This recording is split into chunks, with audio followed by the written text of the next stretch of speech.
Introducing National Streaming Sports, live and on-demand sports talk programming that you can access 24/7. For the premier sports talk experience, tap into our Roku channel. Start your mornings with Mac and Jack covering all the weekend sports action. Then pour a cup and enjoy all the sports you can drink on the Coffee and Sports podcast. At midday, talk sports from east to west on the Coast to Coast podcast. Followed at night by some hot girl talk with Prim and Proper Sports featuring Sonja Pearson. Talk boxing on the Gloved Fist. Yankee fans tune in for Start Spreading the News. And there's more on the College Sports Huddle and Sports Scope with Robert Butler. There are 20 podcasts in all and 70 weekly shows giving us a 3.4-star viewer rating. To find us on Roku TV, search for National Streaming Sports on the Roku search bar. Click on the logo and you're in. National Streaming Sports, live and on-demand sports talk for America.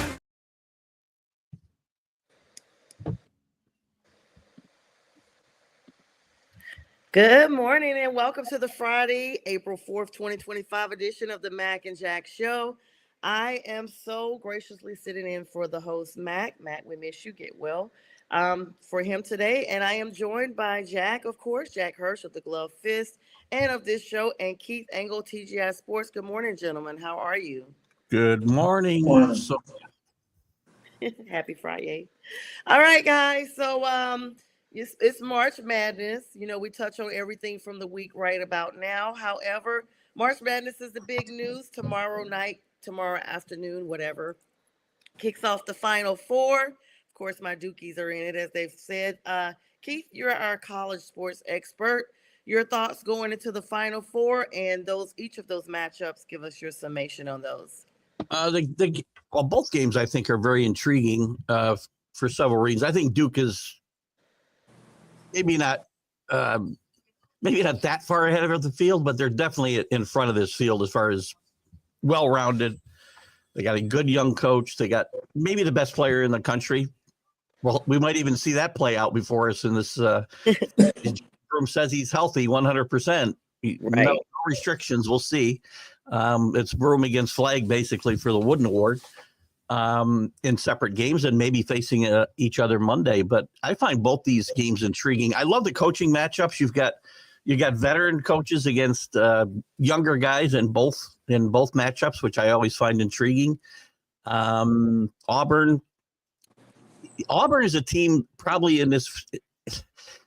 If Auburn and Bruce Pearl win this, it's going to be very interesting because Bruce Pearl has been and Kelvin Sampson for that matter, have been very polarizing figures in the world of college basketball for several decades because of previous transgressions that today may not even be looked on as big transgressions. Mm-hmm. And I think both of them would see this as a redeeming situation. Houston and Auburn have never won national championships, so you've got that in play as well. So there's a lot of great storylines here. But for me, Duke is head and shoulders above everybody else. That matchup will be interesting to see if Houston's offense can match their defensive intensity and keep up with Duke, because Houston's not going on any 15-0 runs against Duke, but Duke could very well go on a 15-0 run against Houston just because Houston can't put the ball in the basket at times. Well, Houston has an excellent defensive unit. I mean, they don't give up many points, and Duke scores a lot of points. Traditionally, what gives in a game like this? Who gets the better of it normally? The high-powered offense or the stingy defense? I kind of think it depends on Houston's offense. If Houston's offense is non-existent, then the defense is going to wear down eventually, and Duke's going to just slowly take control of this game, I think. If Houston can be efficient on offense, I think that helps their defense keep their rhythm and whatnot, and there's just stamina throughout this game. I think that's why I find it such an intriguing matchup. Houston's offense is probably the key to this game. If they don't show up, then Duke could win this game by 20 again. I mean, they beat a really good offensive Alabama team by 20 in the regional final. So this is a really good Duke team that we're finding it out. They're getting better as the tournament goes on. That's what you want to look for as well. Yeah, it's kind of like a tornado. It just picks up more debris and more strength as it goes through the league. And I really love that, because I'm going to be honest, though, as a Duke fan, I am still a little cautiously guarded about Houston. Houston has been one of these teams that we've watched climb the ranks last season as well. They kind of had a Cinderella story with one of their players. And so this year, here they are again, showing that they belong in the tournament. And so even though Duke is definitely stacked on both sides of the ball, and I definitely, expect as much of us expect them to get it done, you still have to be cautiously optimistic with a team like this, right? Well, Kelvin Sampson's done a great job of rebuilding this program. It was really in ashes when he got there. They were playing in the AAC. They'd fallen far from where they were when they were really good. They didn't win any national championships, but they were a really good team in the 80s when Clyde Drexler and Spice Lamajama and all that. Yes. Even after that, with Akeem Olajuwon, Clyde. They had some great teams, but had fallen on hard times, and he's rebuilt them. They've been really one of the powerhouses in the country for the last 3, 4, 5 seasons. They've been very consistent. There was doubts about them when they moved to the Big 12, where they could continue that rise and that dominance, and all they've done is win the Big 12 regular season 2 years in a row. So it's a really good basketball team. It's healthy, as it's been maybe all year. It's just going to be a matter of whether they can get the ball in the basket enough. I think they can stay with Duke if they play efficient offense. Is it a question of stopping Cooper Flagg? I mean, if Cooper Flagg has a so-so game, is Duke well-rounded enough to get the job done regardless? Yeah, I think that's you can't stop just one guy on Duke, because there's talent all around Cooper Flagg, and he makes them better. But they've shown that they can win without him. They won in the ACC tournament with him missing some games. Houston, on the other hand, doesn't have that depth, but they stopped Cryer, I think is I'm trying to think of their best scorer. I think it's Cryer. If you stop him, there isn't the same kind of talent to step up around him as Flagg has around him. So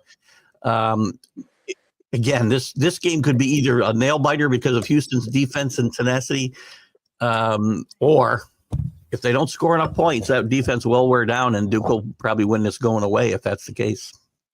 Who do you have in the advancing tomorrow evening? I like Duke to win this game, and I think Houston will keep it close. I think it'll be a fairly low scoring game for Duke. It won't be 50s like Houston can play, and I'm sure that Houston would like the game to be in the 50s, low 60s. But I think Duke will pull away at the end of this game a little bit. The other game, Florida is probably the second best well-rounded team to Duke in this tournament, and less likely than Auburn to kind of go into a funk for a period of time. We've seen Auburn's offense go into a funk here and there, scored 2-4 points in 8 minutes. In 8-minute stretches, and they've got to avoid that. It's a really good Florida team, and it'll be interesting to see how the momentum isn't such a big thing when you're taking a week off after the big game that they played last week and came back from 9 down with 3 minutes to play. Mm-hmm. If they were playing again that weekend, that might have been a different story. I don't know how much that momentum helps them here, but they've had 2 of those interesting games leading up to this Final Four, because they came back from Arkansas down 16. I'm sorry. That was Texas. I got the wrong team. Sorry about that. Florida came back from 9 down. I was thinking about a different. We got there's so many teams in these tournaments. Again, Florida Golden's a really good young coach, and we got a veteran matchup on the other side with Bruce Pearl, as I said. Bruce Pearl's a guy people love or they hate because of he's a really upbeat guy, and he's had his issues too with running afoul of rules and such, but they're all great stories. I think there's a lot of great storylines to follow here. I think Florida beats Auburn in this game, though. 2 SEC teams, they know each other pretty well.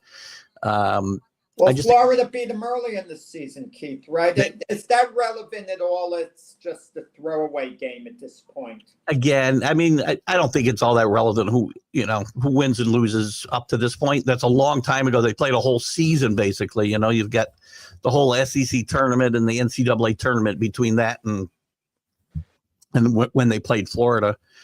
I don't think it was a blowout, if I remember right. So I think they'll play them pretty close, and I think They beat them by 9. Yeah.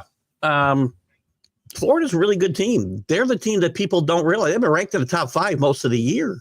Mm-hmm. And nobody talks about Florida, so they're a team to watch here. And I think Florida's going to beat Auburn in this game, as much as I'd like to see Auburn advance to the final. You made a point a little while ago. You said about momentum having the layoff. It's going to be approximately 1 week before all these teams last played. And which team might it affect the most, if at all? Because it is a week. You're not playing, and mentally you do let down a little bit for a couple of games. Or if you're so psyched, you burn out right before the big game. On tomorrow. It's funny. I think the layoff could potentially hurt Florida more because of that way they'd won that last game and the emotion of coming back from nine down with 3 minutes to play. I think it helps Auburn a bit because Broom got to get healthier. We'll see how healthy he is. He says he's 100%. We'll find out, but he got a week to get that elbow better. A team like Duke, I don't think it really will affect that much because I think they're the type of unit, as I said, they can take a little time to get their feet under them and still not, get buried in a game early, which you got to be careful of here. After that layoff, if you come out really flat, you could find yourself down, 12, 15 points middle of first half if you come out really flat. So I would think the team most likely to benefit would be Auburn and maybe Florida to get affect a little bit because of that last win. Definitely so. And that's a good point, Jack. And good morning, Richard. So glad to have you on with us this morning. Sometimes, the lack of stamina, once you've had a break can be a gift and a curse. You regenerate your muscles or what have you, and you just rest and get together. But they've been still practicing, of course. But then sometimes you can get out of that mode of winning. So it's going to be interesting to see. Of course, some people actually had Florida picked to win it all far back when. But there's some things to think about. This is definitely historical moments, as we've always seen in the Final Four. Today, of course, this weekend, Walter Clayton Jr. is becoming Florida's first ever first-team All-American. Johnny Broom is the first Auburn player ever to be a consensus All-American. And on the other side of that token or whatever, Cooper Flagg is going to become Duke's 25th consensus All-American.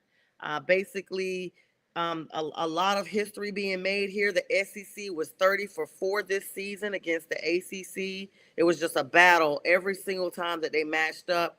And then you got to look at the generational gap that both of these coaches have. There's a coach that's basically eligible for Social Security and someone that could be his son. I'm talking about Kelvin Sampson, age 69, Duke's coach, 37. And so, of course, Kelvin Sampson put out a soundbite out there about, coaching against his son, Keelan, in scrimmages a lot. And so he basically kind of matched all that up together. So definitely a lot of stuff going on behind the scenes here, Keith, right?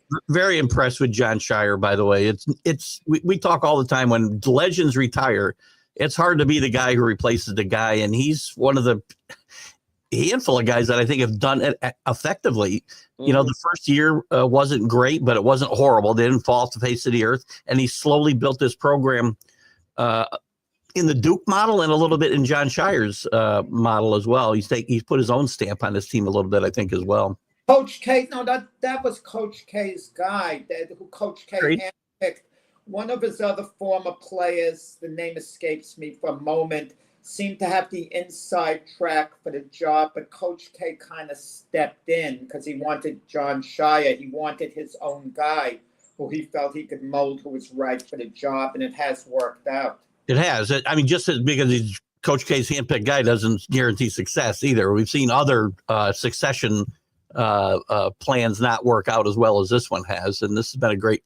And Coach K has kept his hand in, a little bit around the program, so that helps a little bit with that transition, or hurts. I mean, it also can hurt you having a legend hanging around practice and hanging around the field house all day long too. That could be rough sometimes on the successor, but I think Coach K's made it easy on Shire as well. Yeah, he definitely has. So an exciting weekend is ahead. Of course, some people have checked out because they are, anti any of the big four that are left. But of course, Keith, I know you'll be following all the action. And I love the windsuit here you got on. That's kind of like a Duke color. Thanks for the support. Go Duke. That was by mistake, but that's okay. Thanks for the support. We're going to kind of dip into MLB news for just a brief moment, and then we'll swing on over to the NFL. Got a little breaking news with that. And, of course, touch on all service. Good morning, everybody that's coming on all the Roku network, YouTube, and all the socials. Download the Roku app so you too can be in the know when we're live. 24/7 sports without the cost of cable. Shout out to Linda and Mac over there, the great production team at National Streaming Sports. All right, so Keith, looks like the Braves drop another one by 1 point against the Dodgers. They were leading for a good One run, right? One run, Sonia. One run. One run. I mean, you're thinking. I know you're going to switch to basketball next. So you think ahead. That's what I like about you. You think ahead. I just think on the moment. I tried. One run, though. And so, I mean, should we be concerned? I mean, on the flip side, you got the Dodgers who are 7-0, Padres 6-0. They're only one game behind the Dodgers because the Dodgers had opening season. But should we be concerned? Should anybody be concerned? 7-0 now. Excuse me. Well, the Dodgers are 8-0. San Diego 8-0. 7-0. Atlanta's 0-7. Yeah. Of course, you should be concerned. I wouldn't overly worry. They have some players injured. Strider, Acuna, who they're going to get back. I just wonder with the Braves, are they just a little bit long in the tooth? Just a little bit long in the tooth. That's what I kind of wonder about.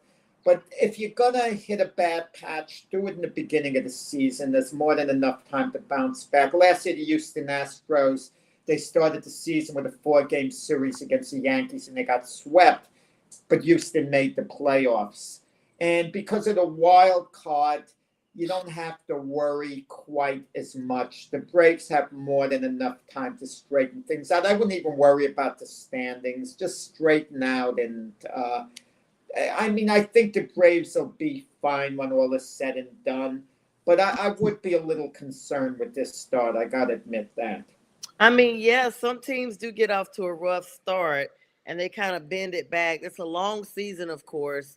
But it is concerning because I don't think the Braves have had this long of a drought, at least in the beginning.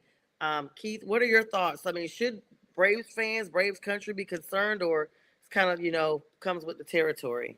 Well, again, I'm going to echo a lot of what Jack said, probably. It's a long season. I wouldn't, and this is a good team. This is a team that has had really good second halves over the last 4 or 5 years as well. So they have rebounded. They're a team that knows how to go out and find guys to plug in that will help them during the course of the year. They've shown that over the last 4 or 5 years as well. As Jack said, Acuna will come back. How healthy he will be, we'll see. But Strider is supposed to come back at 100% pretty much. And yes, the pundits out there will say that he's in a Cy Young race, even missing a month. He's that good.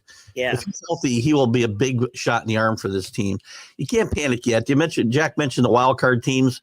I mean, even if the Phillies stay hot and win, 5 out of 6 for the first month and they fall 10 games behind, it's not the end of the world because they've got 3 wild card shots to shoot at as well. Not that I necessarily like that, but it's the way the game is today. So I wouldn't panic if I'm a Braves fan just yet. They've been outscored by 18 runs. So the games haven't been, it isn't like they're getting beat by a lot. They played a decent game against the Dodgers last night. So don't panic yet. If you get to 1-15, then maybe worry about it. But yeah, to put it in perspective, the Braves are 3.5 games behind the Mets at this moment, and none of the Met fans are panicking. It's early in the season, no big deal. They're around 500. It's a ways to go. And again, if this happened in the middle of the season, the 7-game losing streak's never good, but it would be less noticeable if it happened in July or August, right? But I wouldn't panic yet. Of course, next week we might be talking differently. Yeah, of course, they are crediting Shohei Ohtani for the walk-off home run win for the best start ever for a defending World Series champ. And so there's a lot of, I like to say racket around that because it's just ruckus and racket right now. But we do have to kind of just cautiously be aware of what's going on with the Braves. The Orioles are predicted to have multiple representatives in the All-Star game that's coming up. Are we excited about the MLB All-Star game, Keith? No, I'm not excited Kind about of it. like that with everything. Nobody's No. excited about any sports All-Star game. No, not anymore. Baseball used to be my favorite, but interleague play really killed my interest in the All-Star game to begin with, because you saw these guys. When I was a kid and you only got a game of the week, and maybe I get a couple of Yankee games on a weekend, you never saw these guys play. But with the proliferation of games on TV today and interleague play, you see them all, right? To see the guys that were greats in the game when I was young, you had to watch the All-Star game or the World Series. So it's lost a lot of luster, and they tried to put little tweaks in it, make it home. When they had the home field advantage for the World Series was decided by the All-Star game was the stupidest thing ever, by the way. You know what you do, Keith? I've said this a while. The only way you're going to make the Major League Baseball All-Star game interesting is not by giving a team home field advantage, this and that. Make the stakes high. Major League Baseball makes enough money. The winning team gets $1 million apiece, $500,000. The losing team gets nothing. Make it an all or nothing. The players will play hard no matter how much money they have. You put $500,000 there, $500,000 to $1 million. These guys are going to play hard. They're going to play to win. They're going to go all out. I mean, as it is, the game is watchable because anytime you have someone pitching, he's going to try. Anytime you put a bat in a player's hand, he's going to try to get on base. They're not going to slack off, but they're not going to slide. They might not dive for balls quite the same way, but the effort will be there a little more so than you would get in an NBA All-Star game when no defense is played at all. Right. The intensity of the game has really gone down since, again, the 70s and 80s, 60s, 70s, 80s, where it was the heyday of the All-Star game, in my mind. You're not going to see any Pete Roses running over Ray Fultz anymore at home plate. That's never going to happen again. But you said it, Keith, a moment ago. Who cares who wins between National and American League? You don't have kids talking American League, National League. There's no rivalry with the American and National League. There's one league. There's virtually none at all. Yeah, it's one league. I don't even distinguish. When I was a kid, a young adult, it was pure agony to watch the American League lose year after year after year. They lost, Sonja, 19 out of 20 years, the American League. And I'm a big American League fan. Do you know the agony I went through, the torture year after year after year? And now the American League is completely dominating the All-Star game. But who cares that way? I don't feel any sense of happiness about it. I couldn't even have told you they were dominating it now because I don't pay that close attention. If I turn it on, I might turn on for the introductions. And here's the other thing. Where are your uniforms? They got to put in all these gimmicks and they wear these crazy freaking uniforms. See them in uniforms, the guys I don't see play all the time. It's gotten to be, and they had pride. What Jack's talking about, it wasn't just us fans. I'm an American League fan, obviously, as well, and I did suffer in those years. But the players did too. They had pride, and they wanted to go out there and win those games. They don't care whether they win or lose now. Jack's right. Individual guys want to go up and get a hit. They don't want to embarrass themselves on the mound, but they don't necessarily care that much about who wins and loses. It's a big circumstance, clearly. Yeah. I wonder with the World Series, though, is there still a little bit left over American League against National League? I don't think there's a lot left over there. I mean, the same in the NBA. In the NBA, you have a little bit East and West. We feel a little bit of that. In the NFL, we feel a little bit AFC against NFC, a little bit we feel there, but and players moving around too, right, has changed it as well. I mean, players don't stay on, with rare exceptions, they don't stay on teams for their whole careers or even long stretches. So that affects it as well. There's a lot of circumstances, as you said, Sonja, that have really changed the way we look at this game. And this was the best All-Star game for a long, long time in my life. Not anymore. Yeah, it's so weird because it's actually sad, Keith and Jack, because I remember being a kid and getting excited about some of these things that my dad was watching, the excuse me, just the emotion around it. You know, you could just feel the energy was so positive. Like, hey, this is something to look forward to. My dad actually played baseball with a state league on a lower level, but he was always, you know, involved with baseball. Even when he was a little older, he was coaching.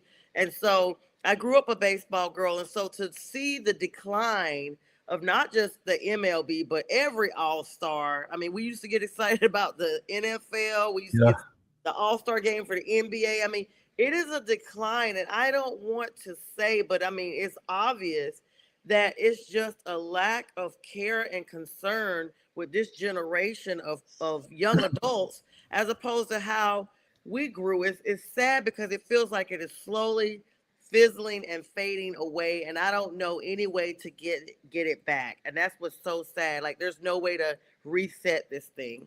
No, I think they've passed the point of no return with these games. They're going to go away. Do you like the football? There isn't even a game played anymore. They're playing flag football and doing all these skills things. Yes. It's like field day when you know, when I was growing up, we had field day, like you have obstacle courses and stuff like that. That's what I think about the pro NFL games now. It's like, you know, who can measure the longest jump and all that. That's just my mental take on that. MLB, of course, Kyle Tucker, not a person that's getting an extension, but of a lot of contract extensions came out between the last couple of days. One being Red Sox lefty Garrett Crochet agreed to a 6-year, $170 million contract extension. And they also agreed to the Red Sox also gave an 8-year, $60 million extension with their rookie second baseman, Christian Campbell. I'm glad you're mentioning that, Sonja. Not that particular signing, but a young player who isn't even eligible for arbitration. They're signing him for a lot of years. My one beef with Brian Cashman, and I'm a big Brian Cashman fan. Keith isn't, but I am. But the one thing about Brian Cashman that I can't stand, he doesn't get ahead of the curve. Like with Anthony Volpe. Sign Volpe early on. He's going to be a good player for years to come, a very good player. But the Yankees wait. And then the guy is, you know, a couple of years from free agency, and he decides he doesn't want to sign. And then they wind up paying a lot more money to the player than they have to pay. And as a result, they can't do some other signings perhaps because of budgetary concerns at that point. And you see these other teams doing it. A number of these other teams have signed players very early in the process when they're a few years away from free agency. The Yankees don't do that. They wait, and like I said, in the case, Anthony Volpe is a perfect case. Yankees haven't even addressed his contract. Right. Yep, I was going to get to that, Jack. Thanks for getting to that. Keith, what are your thoughts on that? Well, Jack had brought the same topic up a few weeks back, and I agree 100%. There's a lot of teams getting out in front of free agency on these guys, and I'm fine giving these guys long-term security and keeping them locked up as long as we're not giving them outs after 1 and 2 years when you think your contract is obsolete, because you can't have security and give you an out every other year as well. But these teams are getting out in front of young guys, especially. And I think it's a very smart move. And Jack's right. The Yankees have not done this. Historically, they haven't done it. They've let players reach free agency right and left. Not even before Cash. Well, I guess during the Cashman years is what I'm thinking of mostly. I mean, they did it with Derek Jeter, for crying out loud. So they're not afraid to let their guys reach free agency. I think they should wrap up some guys like Volpe, and we'll see about Dominguez and guys who start to come into their own. If they come into their own and you feel they're going to be a long-term fixture on your team, you want them to be, you've got to make the move early and not wait. And good morning to Sean, and good morning to Dennis, of course, Dennis Cockerham in the Trailer Park Country Band. And good morning again, Richard. He says when Jack was a kid, Babe Ruth played hard in the All-Star game. Babe Ruth. But Jack, yeah, I mean, okay. I mean, they all played hard, and it meant a lot. I mean, they did. Right through. What was it? What was the famous All-Star game? Was it which was it Walter Johnson with the 5 strikeouts? Dizzy Dean, I forgot. It was Walter Johnson. Walter Johnson, yeah. Babe Ruth was one of those guys who struck out. Yeah. Right. He struck out the Babe and a bunch of other legends. Yeah. Yeah. 5 Hall of Famers he struck out in a row in a very good All-Star game, I believe. That's yeah. awesome. Yeah. I want to keep with MLB for just a little bit because as we were talking, I was looking up something else. Y'all, they have. I just want to say this and get it out and move on. I don't want to make this about the Braves, but the analysts are saying no team has started 0-7 and made the playoffs in MLB history. They're telling you a stat. What's the analyst, Sonja? They're telling you a stat. Yeah. I mean, honestly, approximately 4% of the season has taken place. 4% only, okay? Think of that. I mean, that's basically like after, 2 miles of the marathon or something like that. It's, I mean, let's see what happens, with Atlanta. It could turn around very quickly. Like Keith said a moment ago, if a team went on a 7-game losing streak in the middle of the season, it would be bad. People would get upset, but there wouldn't be this mass panic like there is like to start the year. Right. Yeah, well, speaking of starting the year, the city of St. Petersburg has agreed to spend $22.5 million to fix Tropicana Field so that the Rays can return home for the 2026 season. That's been long awaited. They have been temporarily housed elsewhere. I think it's the George Steinbrenner Field, and it's surpassed Wrigley Field as the Major League Stadium most dependent on which way the wind is going to blow. It's a little pun they got going down there. So good luck. Congratulations to them going back home. Well, it'll take a while. They're playing right now, the Rays in George Steinbrenner Field seats 11,000 people. Yes, that's not exactly a big league, no. But it's a beautiful. I was there last year. It's a beautiful facility. Oh, beautiful little stadium. 11,000 people. It's it's cozy. Put it that way. Tropicana Field is an awful place. The dump to watch a game. I mean, the ball hits the ceiling or whatever, the lights and comes down. And the noise level there, it's like an awkward place to watch a game. That's, the times I've been there, it's just very awkward. Yeah, they've had good teams, the last decade or so, and they don't draw, partly because of the stadium, but you're going to lose your team. Let me give a little message to the Tampa and St. Petersburg fans. Take a look at Oakland. You're not going to have a team at all if you don't get out and support them. And they've been pretty successful over the last decade.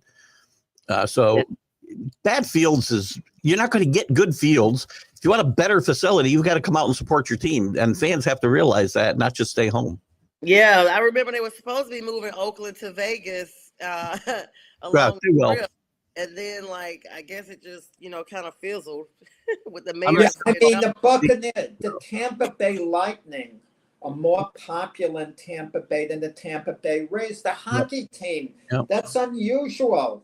Yep. I mean, and think in warm Florida, a hockey team, a sport that they play on ice is more popular than baseball. And like Keith said, the Rays have had good teams. It's not like they've had bad teams where the Oakland A's have had, over the years. I mean, the ownership's talked about playing half their games in Montreal and half their games in Tampa, and that's just crazy. But that's what happens if you don't support your team. They look for other ways to generate revenue. And let me tell you, if they're already talking about that's a huge travel to go from Florida all the way to Canada. That is a huge expense that they would undertake. You got to rehouse players. You got to get practice facilities, et cetera, shared with other teams that may be in that area.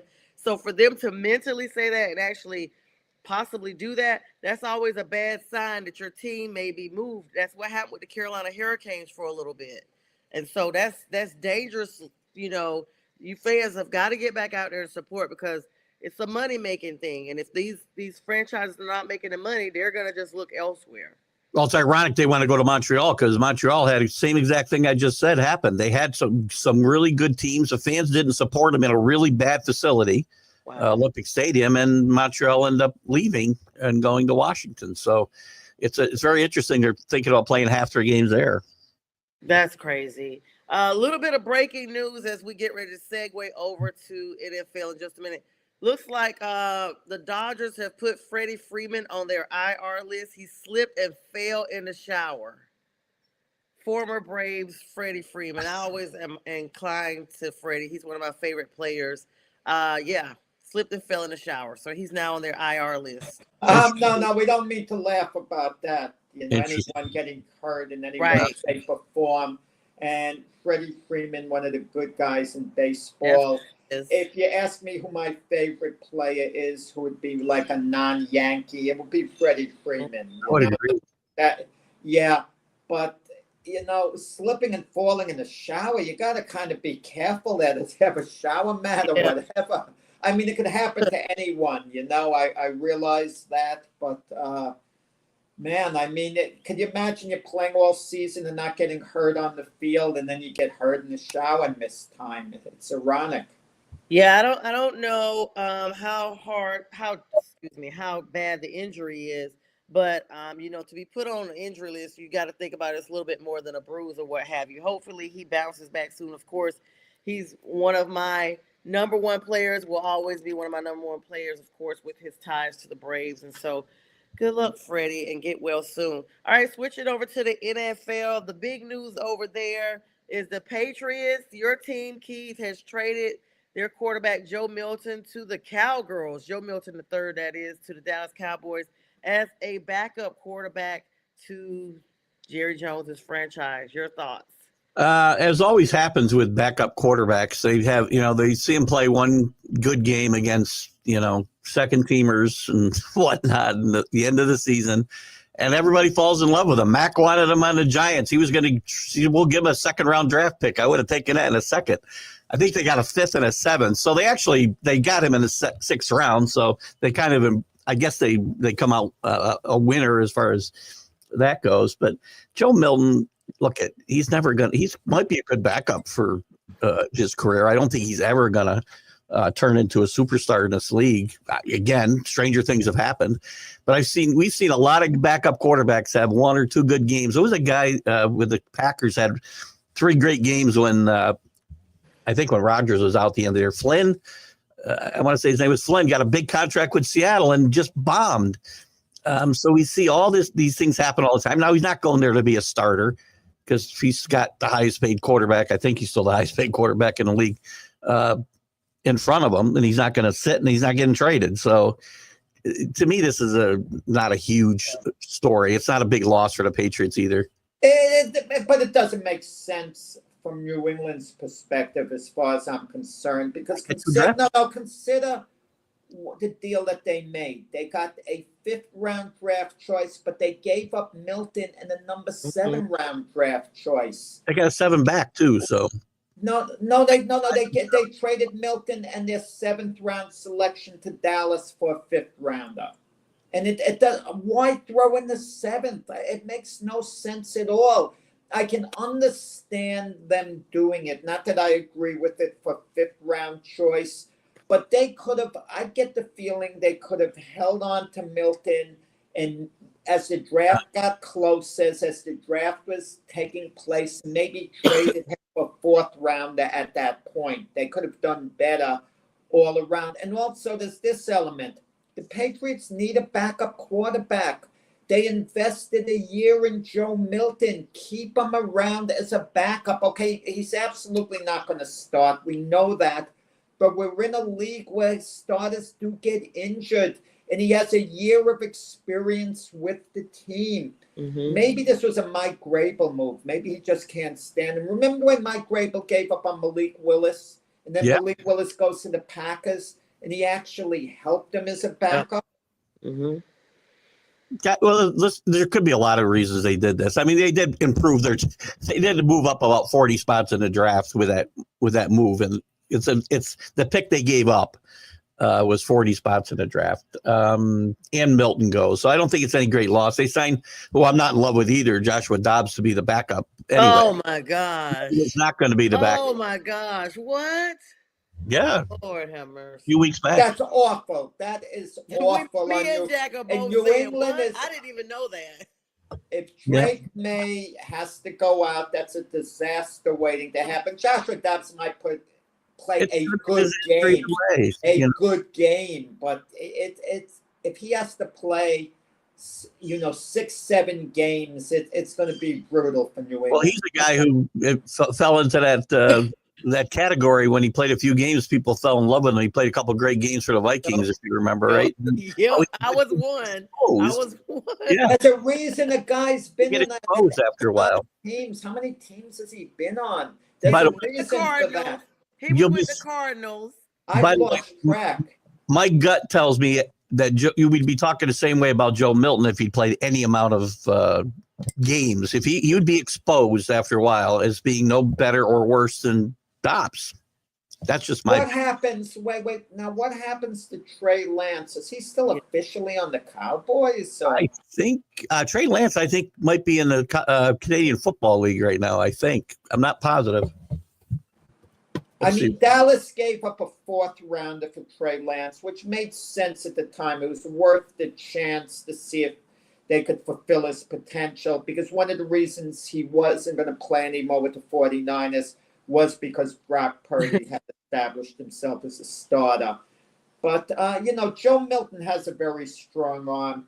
He's worth a chance for the Cowboys. Good deal for Dallas.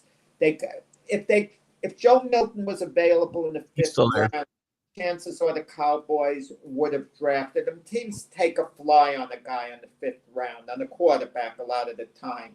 Yeah. So they basically flip-flopped to 5 for 7, and they got Joe Milton. Good deal for Dallas as far as it's a good deal for the chance. I'm not panicking as a Patriot fan over this trade. That's all I'm telling you. And Trey Lance is still in Dallas. He's talked about going to the CFL if he were to get released, which he probably will.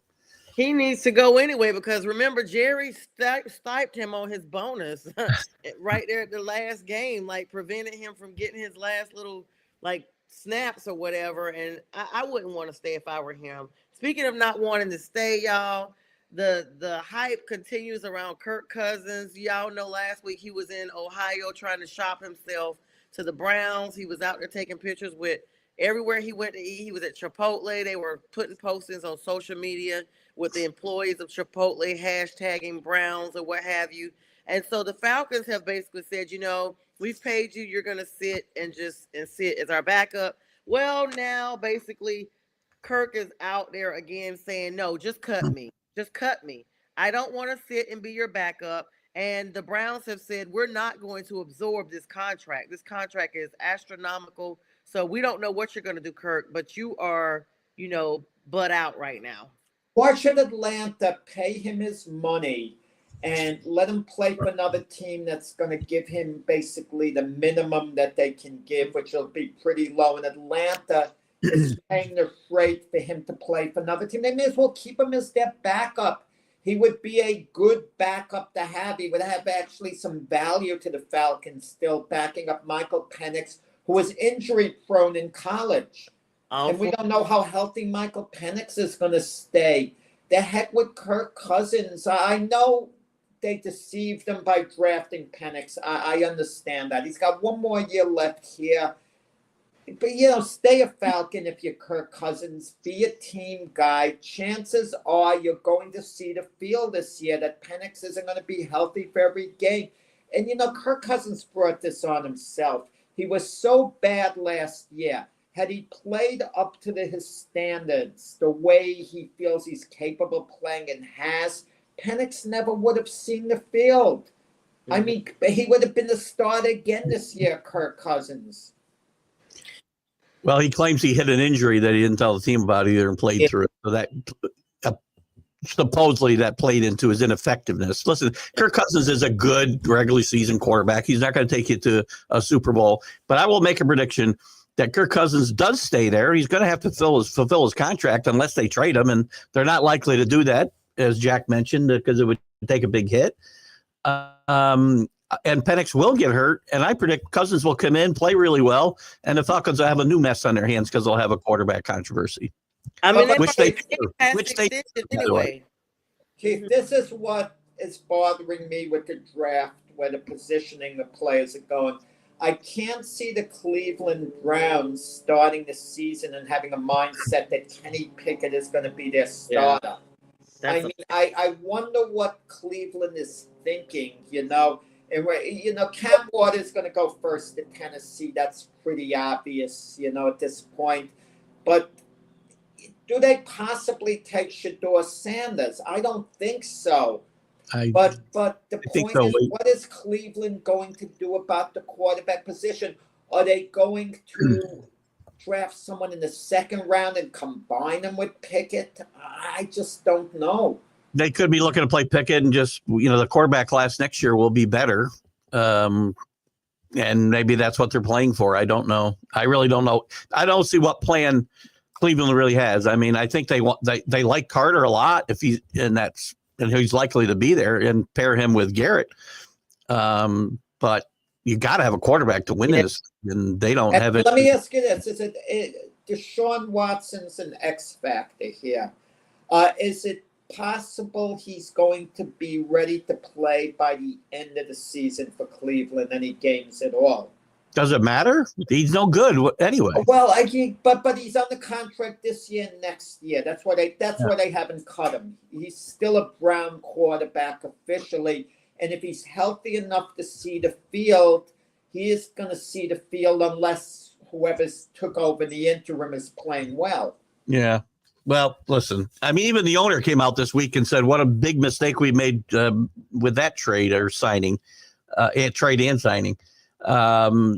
When the organization has publicly shown no confidence in you, I don't know how you can possibly go in there and lead a bunch of guys later on. I think that they're going to have to cut bait here eventually. And karma's a real thing, by the way. And the Browns have gotten their share of it by signing this.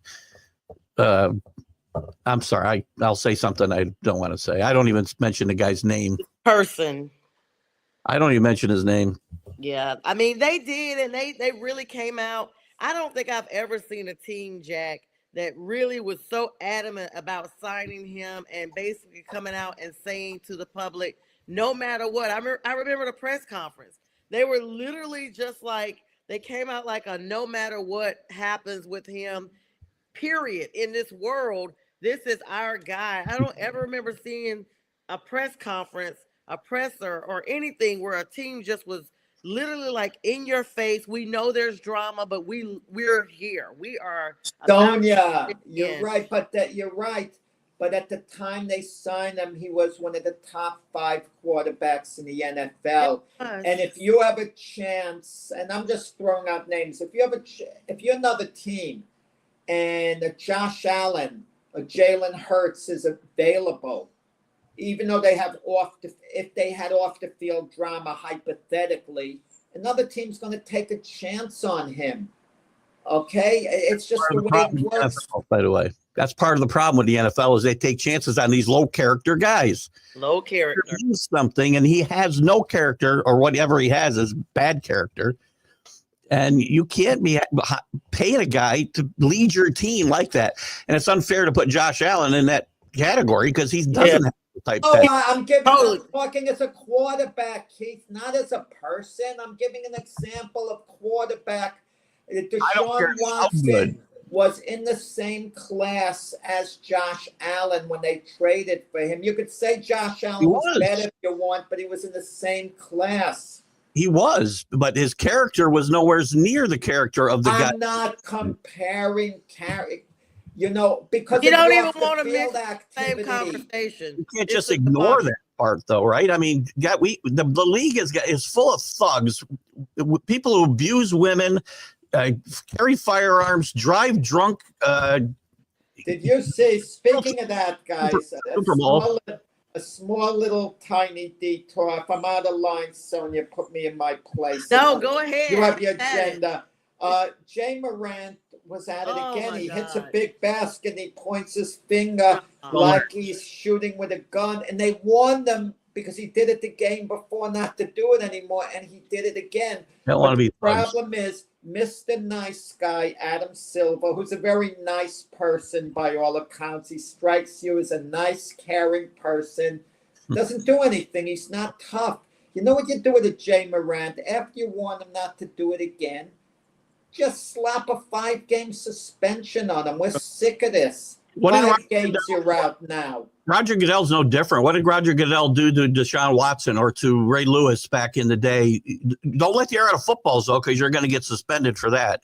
But you could go around, committing all kinds of different criminal acts and you won't get suspended. And people have mentioned, Ray Rice. Well, Ray Rice was at the end of his career. That's why he got punished. Well, Ray Rice, what happened to Ray? No, Goodell made the mistake of suspending Ray Rice for only 2 games. There was a big, outcry because of that. People only 2 games because it was on videotape. Had he suspended Ray Rice for at least 8 games half the season, people wouldn't have complained as much. The best thing for Ray Rice himself would have been had Goodell suspended him for a full year, because then they wouldn't have been picketing, complaining, and he could have come back the next year. Ray Rice should have been given another opportunity. By not giving him an opportunity, who you wound up hurting? You wound up hurting his wife in large part, too, because they stayed together. And by all accounts, they had a good marriage, but they just had a very ugly, disgusting moment. Yeah, and I'll never change my thought process on this. If you lay your hands on a woman, you're not going to be part of my life. I don't want you part of my organization. I don't want you anywhere around. But they stayed together as a couple, it doesn't, all these years. So you're hurting the wife. You're hurting the wife in part by not allowing a husband to go back and play. You have to discipline him absolutely as a league and come down on them. But it shouldn't have been a thing where no one is giving him another chance after that. That always kind of bothered me. Not me. Put your hands on a woman, you get what you deserve. Let me tell you, it was caught on videotape. That kind of thing, very unfortunately, goes on that we don't catch it on videotape. If they only heard about what Ray Rice did, it wouldn't have had the same effect. People would have been outraged, but not to the point where he would be made the poster boy for domestic violence. We live in an age that everything is documented now, so everything is coerced by cell phones, recordings, surveillance. There's always the eye in the sky. I want to plug in real quick before we do kind of segue to the NBA, as we have our last 7 minutes here. We've got to make sure we cut it short at a minute before 9 so that I can run the closer that we have for the outro for the show. I want to say congratulations to Case Keenum, I guess, 3rd-string quarterback being signed with the Bears. Welcome back to the league, Case Keenum. You guys' thoughts on that? He's like a left-handed pitcher in baseball. He just keeps popping up somewhere else every year. He's my new Brian Hoyer. That's a good one. Jack loves Brian Hoyer, I'll tell you. Congratulations to him. Moving over to the NBA, Giannis Antetokounmpo makes NBA history, 35 point, 20 assists, 17 rebound, triple-double against the 76ers. Congratulations to him. I mean, he's really giving Luka a run for his money, because Luka's been putting up some big stuff too. Keith, Jack, I mean, we are living in an era that the NBA records are consistently being broken by these guys, and it's quite impressive. Yeah, I don't know. Is he in competition with Luka, Giannis? I mean, I don't see the competition there directly, at least. The NBA is a high-quality league. There's so much parity, so many good teams. It's a fun league, especially with the playoffs around the corner. Some of these matchups are so unpredictable. And you have a number of teams who've been okay this year, but they could make a serious playoff run. You never know. Maybe the Timberwolves, who've been playing much better. Maybe the LA Clippers, they get it together.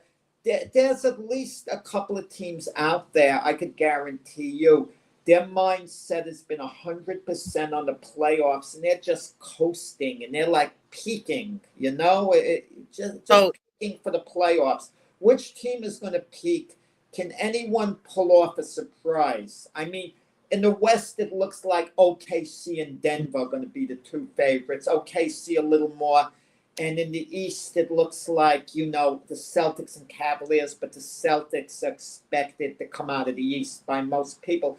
Could one team come up, be a real surprise team that I didn't mention here. It's I like And I possible. actually Warriors. misspoke. I think. I'm sorry, guys. Excuse me. I actually misspoke. It's Nikola Jokic. I don't know why. Well, It's Giannis did have a big game the other night. So he did, but I meant to say Nikola because Nikola's been putting up these double digits as well. So I misspoke. But yeah, Keith, sorry I had to do that before I forgot. that's okay. Giannis, just to touch on Giannis real quick, he's kind of fallen. He's still a great player, but he's kind of fallen out of the mainstream of our thoughts because I think Milwaukee's struggled a bit the last couple of years. He's still one of the best players in the league. To Jack's question about somebody who could surprise us in the playoffs that we aren't necessarily thinking about a lot. I think out west, the Warriors are a team that I would watch out for. I think Jimmy Butler's been a great addition there. I don't like the way he got himself there, but I think he's been a great addition for that team. So I'd watch out for them. But peaking, Oklahoma City's played great all year, and now they're on a 10-game winning streak now, I think, or more, 11-game winning streak. So the front runner is also going to have a lot of momentum probably going into the playoffs as well. Jokic, Keith, is a traditional center.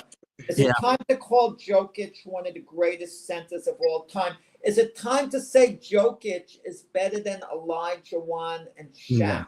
No. I mean, you can make that argument that he's better than Shaq. Better than Shaq, maybe I'll give you, because Shaq had some flaws in his game, but Olajuwon, I can't think of a flaw he had in his game. I think he's undersold as one of the greats of all time. Actually, Olajuwon, I wouldn't put him ahead of him. He's a great player. But if Olajuwon and Shaq were young, I think Shaq would get drafted ahead of Olajuwon. I think he'd be considered more dominant. Yeah, just because of his physical presence and tools, right? For sure. And he was a great player. Don't get me wrong. And so is Jokic. I mean, I think he's a tremendous player. I don't think he's better than Kareem or Wilt or Olajuwon, but maybe better than Shaq.